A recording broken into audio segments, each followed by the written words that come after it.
Se Putin ficar encurralado, fará ele o temido ataque nuclear? Esse é o Visão Libertária, sua fonte de informações descentralizadas e distribuídas.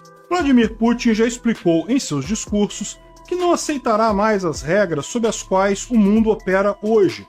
Ele quer um novo sistema no qual a Rússia seja amplamente reconhecida como uma superpotência e que sua esfera de influência seja dramaticamente expandida.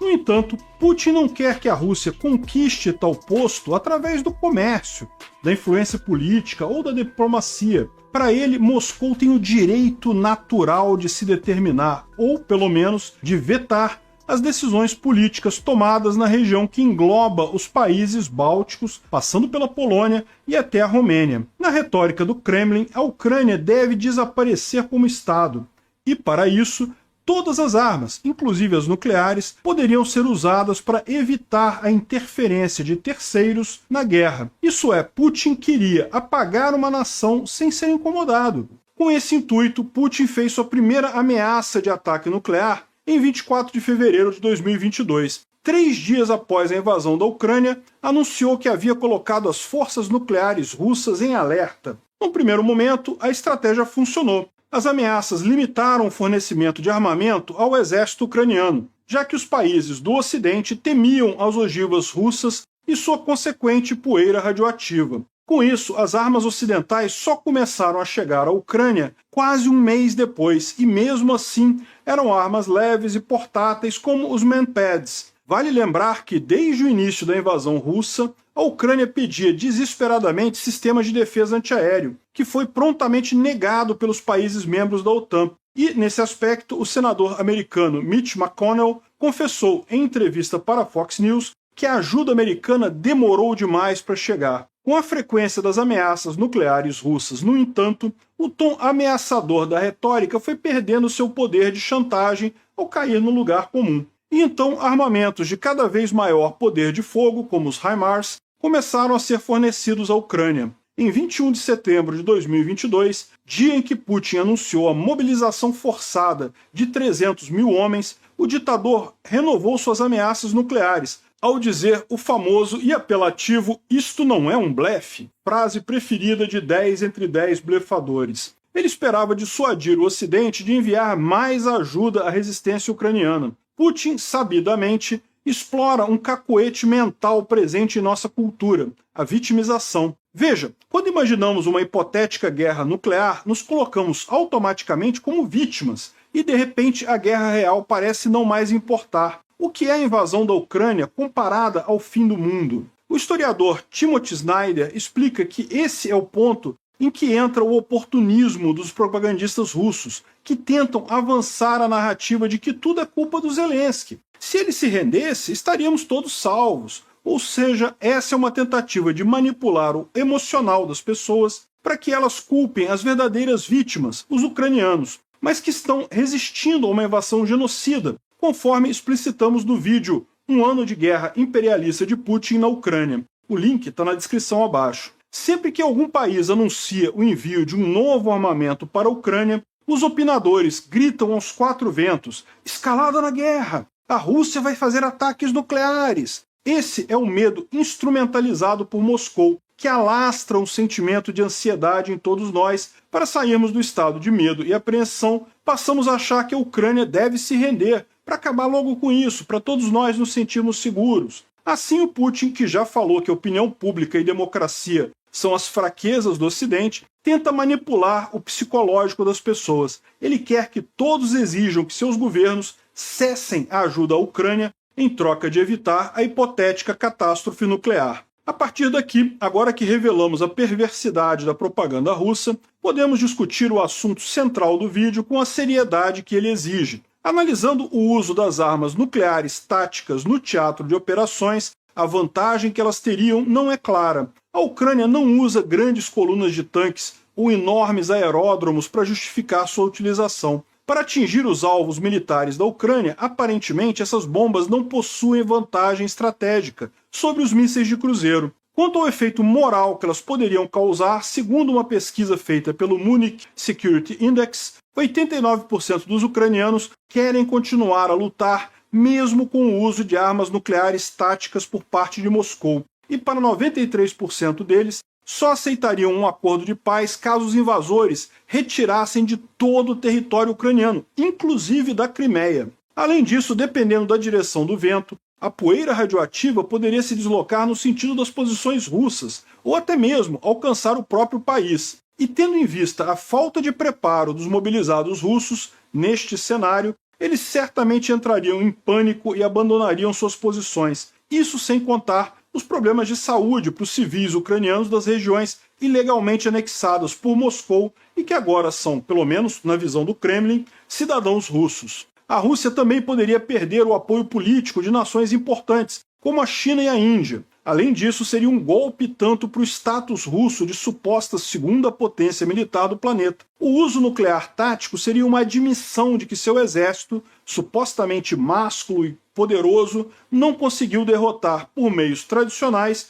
o Oeste afeminado, não é isso que eles falam? Portanto, um cenário nuclear não traria qualquer tipo de vantagem para a Rússia, nem militar, nem política, e muito menos reduziria a vontade ucraniana de lutar. Mykola Bielieskov, analista político de Kiev, argumenta que os civis ucranianos não têm medo de ataque nuclear. Isso ocorre porque os ataques convencionais russos já causaram tantos danos quanto dezenas de armas nucleares táticas, e também porque a Ucrânia luta por sua sobrevivência, não tem escolha a não ser resistir. Agora, quanto ao uso de uma ogiva nuclear muito maior, direcionada a destruir uma cidade ucraniana inteira, na expectativa de uma rendição incondicional do país, bem, esse cenário é bem improvável. Putin não lança bomba sozinho. O intelectual português Bruno Maçãs argumenta que várias pessoas ficariam sabendo da ordem, como oficiais militares, oficiais de inteligência, assessores e oligarcas. Como a resposta ocidental a um ataque nuclear russo é previsível,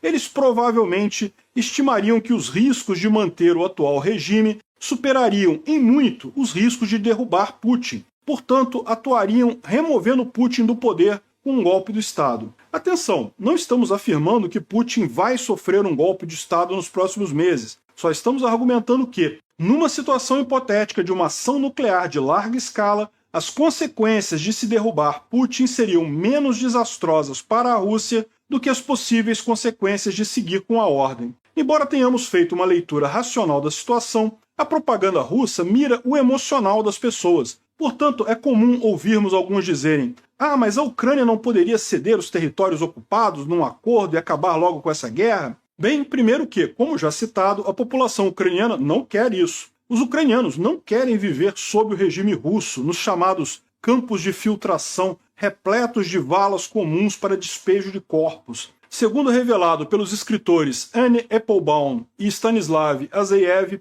os ucranianos são sistematicamente submetidos a uma série de condições degradantes. Além disso, não é desejo de Moscou anexar apenas um pedaço da Ucrânia. A mídia russa já fala em desnazificar até a Moldávia e o Cazaquistão, então não é possível acabar logo com isso. Segundo que, globalmente, seria uma tragédia ceder à chantagem nuclear. Nesse quesito, Timothy Snyder argumenta que se qualquer estado nuclear pode coagir outros por referência a seu estoque de ogivas, então a diplomacia torna-se impossível. Os estados não nucleares sempre teriam que ceder nas disputas. Dessa forma, o sucesso russo provocaria uma corrida por armas nucleares para que as nações possam resistir a futuras chantagens. E por uma questão de estatística, quanto mais países tiverem bombas, maior a probabilidade de ocorrer uma altercação nuclear. Assim, é justamente o apoio à Ucrânia que diminui a chance de acontecer uma guerra nuclear, ao mostrar que a chantagem atômica russa é inútil, não funciona.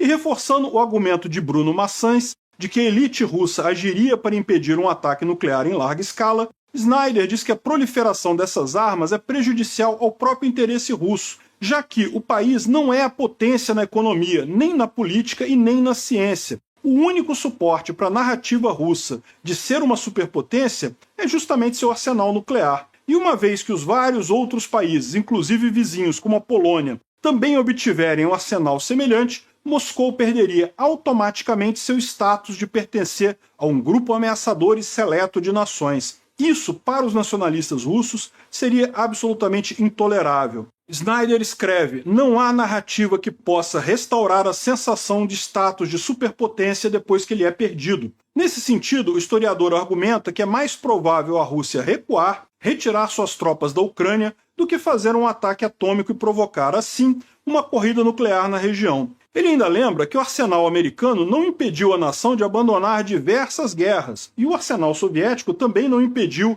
os socialistas recuarem da sua invasão no Afeganistão. O teste nuclear francês de 1960 não salvou a França da derrota na Argélia, assim como as ogivas britânicas não preservaram o Império da Rainha. A invasão em si não tem previsão de acabar. Putin continuará a enviar soldados russos para morrer na guerra até o seu poder político interno ficar realmente ameaçado. Neste momento, o autocrata vai alegar que a operação especial foi um sucesso, que conseguiu eliminar as forças da OTAN que estavam prontas para invadir a Rússia e recuará as tropas. Ele vai focar seus esforços em se manter no poder. Mas o emprego de bombas nucleares seria altamente improvável. Não faria os ucranianos se renderem, faria a Rússia perder apoio internacional de aliados e a futura proliferação nuclear como consequência da ação seria um tremendo golpe para o status quo russo, algo que sua elite jamais permitiria.